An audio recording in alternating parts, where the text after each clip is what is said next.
la question des dettes publiques, de ce que fait la Banque centrale, donc la Banque de France, euh, de ce qu'on fait, de ce qu'un gouvernement fait avec les grandes banques privées, aussi les mesures à prendre par rapport aux dettes des classes populaires. Tout ça, c'est extrêmement important quand on discute stratégie, euh, euh, mesures à prendre, revendications à avancer. Et de ce point de vue-là, ce qui s'est passé avec la Commune de Paris en 1871 est très important. Il faut situer le contexte. Paris avait 2 millions d'habitants. Euh, la ville était assiégée par les troupes allemandes. C'était suite à la défaite de la France. La France de Napoléon III avait déclaré la guerre à l'Allemagne en été 1870 et avait été très rapidement battue à Sedan. Napoléon III avait été fait prisonnier et cette défaite de l'empire de Napoléon III avait provoqué une réaction populaire à Paris importante. La République avait été reproclamée le 4 septembre 1870 et entre le 4 septembre 1870 et mars 1871, les troupes allemandes occupaient la France, surtout le nord, et il y avait une grande effervescence populaire. Et l'Allemagne voulait absolument récupérer le coût de la guerre sur le peuple français. Traditionnellement, à cette époque, les pays vaincus devaient payer un tribut de guerre. Et l'Allemagne réclamait 5 milliards de francs à la France comme tribut de guerre. Et puis il y avait déjà une dette publique très importante, 2 milliards de francs hors de dette publique détenue par les grands bourgeois, les grands banquiers privés. Et donc le poids de la dette sur la France vaincue était extrêmement important. Et le pouvoir allemand, représenté par Bismarck, et le pouvoir des classes dirigeantes françaises représentées par Thiers, étaient conscients que le peuple de Paris, notamment, et les peuples des grandes villes, n'accepteraient jamais une politique antisociale, austéritaire, très dure, nécessaire pour rembourser la dette. Et comme on savait, comme le pouvoir savait que le peuple n'accepterait pas, il fallait préparer la défaite du peuple, et notamment du peuple de Paris. Le peuple de Paris était armé. Il y avait une garde nationale, donc une garde civile, 300 000 civils disposaient d'armes et avaient un certain entraînement. Et donc Thiers savait que pour pouvoir rembourser la dette à la grande bourgeoisie et aussi française et à l'Allemagne, il devait infliger un échec, une défaite au peuple de Paris. Du coup, il entre dans une provocation et le 18 mars 1871, il envoie l'armée pour voler 400 canons qui appartenaient à la garde nationale de Paris. Les femmes de Paris, c'est autour de la butte Montmartre, se mobilisent, parce que ça se passe à 4-5 heures du matin. L'armée qui a été envoyée pour voler les canons retourne ses armes contre ses propres officiers et généraux et refuse d'appliquer les ordres et de voler les canons. Et le peuple de Paris, finalement, commence quelque part une insurrection. C'est le début de la Commune de Paris. Il y aura des élections la semaine suivante et toute une série de mesures sociales et de tensions vont monter avec le gouvernement national de Thiers. Le gouvernement de Thiers, qui a subi un échec le 18 mars, se replie sur Versailles. Et du coup, on va parler des Versaillais comme synonyme de Thiers et de son gouvernement. Et on va parler de la Commune face aux Versaillais.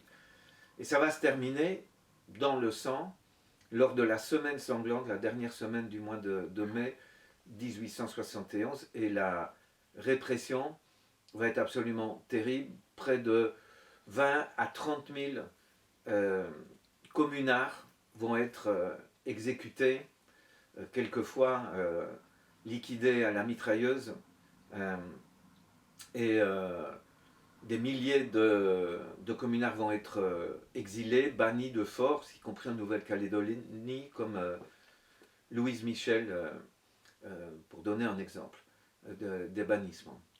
Donc voilà le contexte.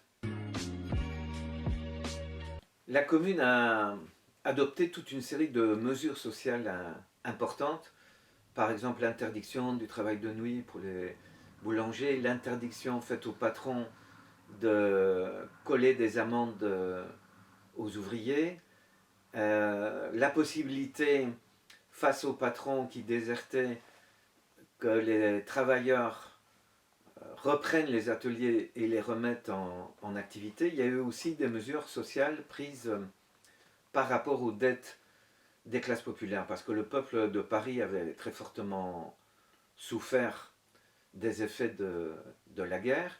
L'hiver avait été rude et les salaires étaient extrêmement faibles. Et le peuple de Paris avait faim.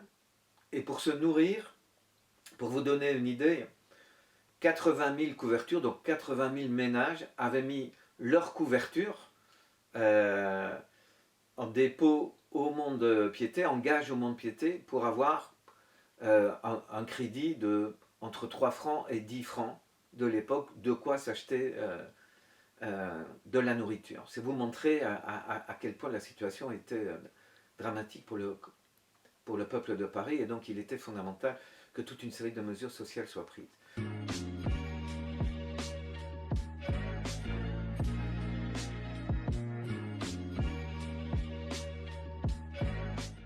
Maintenant, la Commune de Paris, c'est un exemple d'un peuple qui s'est quelque part auto-gouverné, qui a pris des mesures, par son autogouvernement, pris des mesures sociales importantes, mais il y a deux importantes faiblesses dans la Commune de Paris. La Commune de Paris s'est arrêtée devant le coffre-fort de la bourgeoisie française. Alors que la Banque de France, qui était encore à l'époque une banque privée, était sur le territoire de la Commune de Paris, les communards n'ont pas touché à la Banque de France. Une somme colossale d'argent était dans les coffres de la Banque de France et les communards n'y ont pas touché.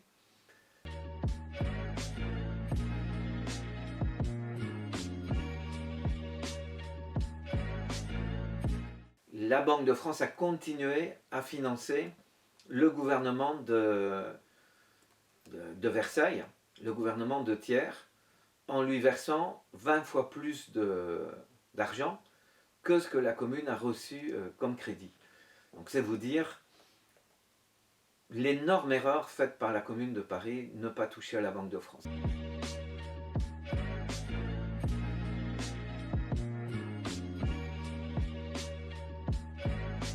Il y a une deuxième erreur fondamentale qui a été commise par la commune de Paris, c'est dès le début de l'expérience, c'est alors que Thiers avait provoqué et demandé à l'armée de voler 400 canons au peuple de Paris, et que l'armée de Thiers s'était retournée contre lui, il aurait fallu que la garde nationale poursuive Thiers qui s'échappait vers Versailles et le fasse prisonnier. Au contraire, la commune a laissé Thiers partir avec son gouvernement et préparer la contre-offensive, mobiliser des troupes avec l'aide de l'Allemagne pour s'attaquer au peuple de Paris, tout en faisant mine de négocier avec le peuple de Paris. Mais ce que faisait Thiers, c'était juste du théâtre, faire semblant de négocier, alors qu'en réalité, il attendait de réunir les conditions pour s'attaquer véritablement, définitivement, et écraser la commune de Paris.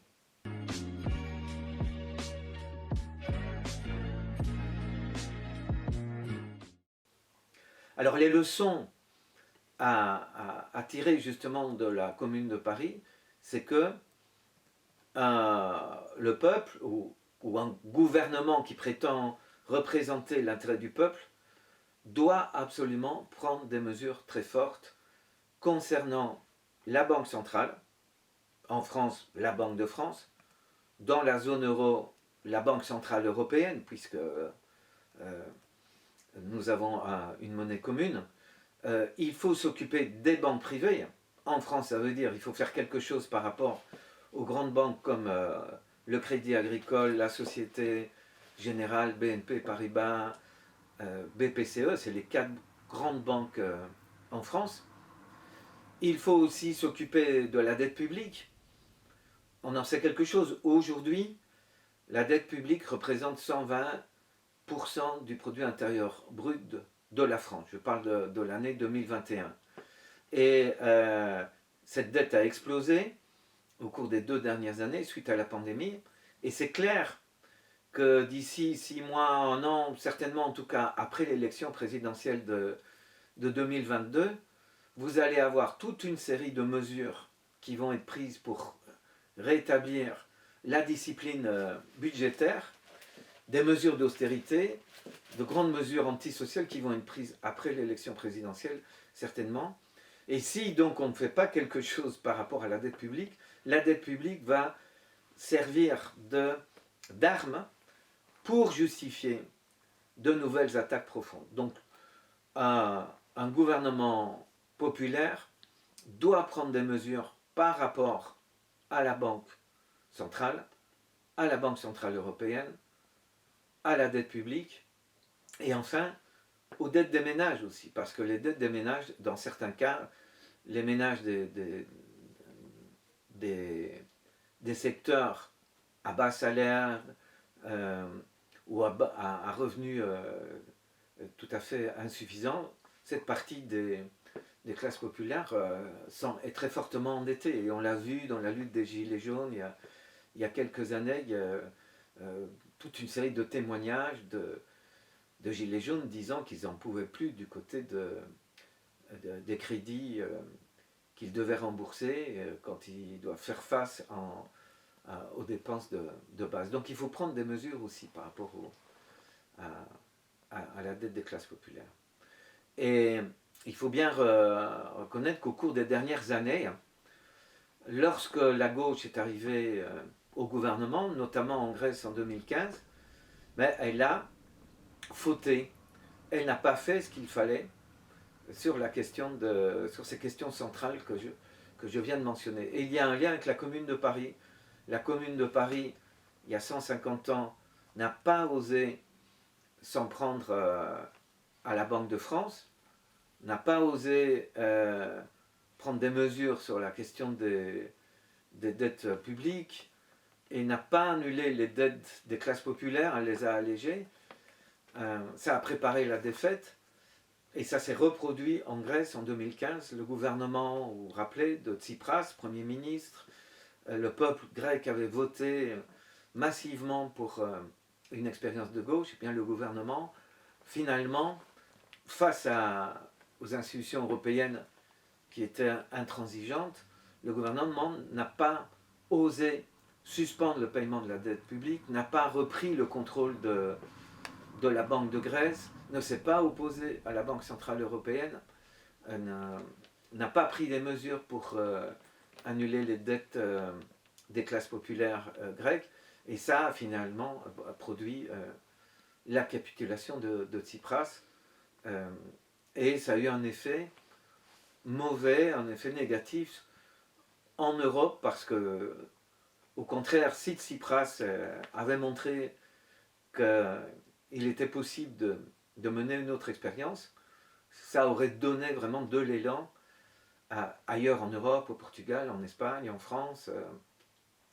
Et donc, sur la base à la fois des expériences de la Commune de Paris, sur la base de l'expérience de ce qui s'est passé en 2015 en Grèce, il faut, comme organisation syndicale, comme mouvements sociaux, etc., se dire, il faut mettre en avant des revendications très claires qui vont au-delà de ce qui est absolument élémentaire, c'est-à-dire des augmentations de salaire, des augmentations de retraite, la défense de la sécurité sociale, la défense de l'âge de la retraite, toutes ces questions-là. Mais il faut y ajouter des mesures précises pour prendre le contrôle de la Banque centrale et dire que la Banque centrale doit pouvoir octroyer directement des crédits au pouvoir public. Il faut prendre le contrôle des banques privées et les transformer en services publics. Il faut prendre des mesures d'annulation de la dette publique ou de sa réduction radicale. Et donc voilà les grandes leçons qu'il faut tirer de l'expérience de la Commune de Paris et des expériences de gouvernement de gauche, notamment en Europe au cours des dernières années.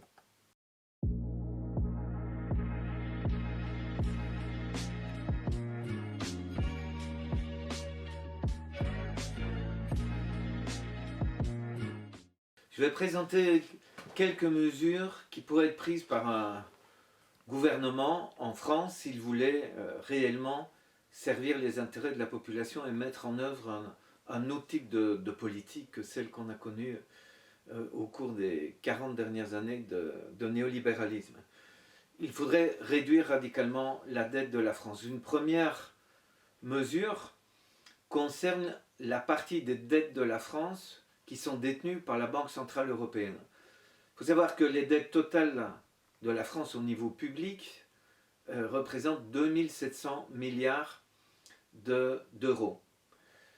725 milliards, donc une partie, un quart, un peu plus d'un quart de cette somme, est détenue par la Banque Centrale Européenne. Et en fait, c'est un simple jeu d'écriture pour la Banque Centrale Européenne que d'annuler ces titres de la dette française. Et bien sûr, avec d'autres économistes au niveau européen, je demande que les autres dettes des autres pays de la zone euro soient aussi annulées. Ça aiderait énormément tous les pays de la zone euro, et notamment la France, pour pouvoir faire face aux dépenses qui sont à réaliser pour répondre aux besoins de la population, mais aussi pour entamer une véritable transition écologique, lutter contre la crise écologique et contre la crise climatique.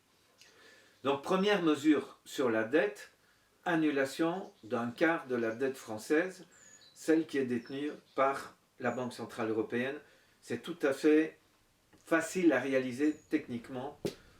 Deuxièmement, il faut de l'argent. Il ne faut pas simplement réduire les dépenses et donc réduire les dépenses qui servent au paiement de la dette.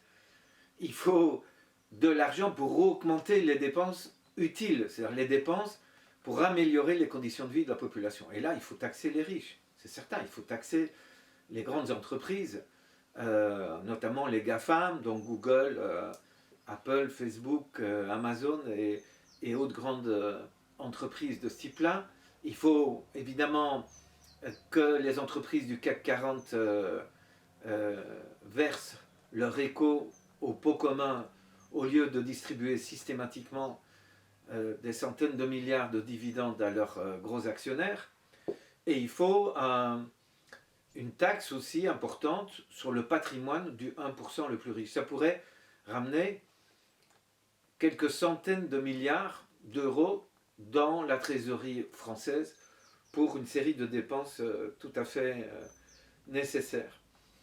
Puis on pourrait aussi concevoir autrement les emprunts, et notamment proposer aux classes populaires volontairement d'acheter des titres de l'État français en présentant des projets que ces titres permettraient de financer. Donc soumettre à la population des projets et proposer à la population d'acheter volontairement ces titres en garantissant une rémunération positive. Vous savez qu'aujourd'hui, votre argent sur votre compte en banque ne rapporte strictement aucun intérêt. Et l'État pourrait dire, si vous achetez des titres qui servent par exemple à la transition écologique, eh bien ça vous rapportera du 2% ou du 3% de taux d'intérêt réel, ce qui donc augmenterait les revenus sur l'épargne des ménages des classes populaires. Je parle bien de l'épargne des classes populaires. Alors, les banques, il faudrait que la Banque de France prête de l'argent à l'État français à taux zéro, ce qui lui est interdit par le traité de Maastricht. Et donc un gouvernement de gauche en France devrait désobéir au traité de Maastricht et demander à la Banque de France de financer directement l'État. C'est aussi tout à fait possible de faire cela. Et puis par rapport aux banques privées, il faudrait absolument ramener, je dirais, les banques au service de la population et au niveau de la population. Il y a combien de villages, il y a combien de bourgades en France où il n'y a même pas une seule agence bancaire. Il faudrait, si on crée un service public de la banque, en expropriant les grandes banques privées et en les assainissant, en les transformant en un service public, on pourrait améliorer tout à fait le service bancaire directement en faveur de la population française. Voilà quelques mesures qui devraient être prises à mon avis et qui sont en lien avec les leçons qu'on doit tirer de la Commune de Paris et des expériences comme celle du gouvernement grec de 2015.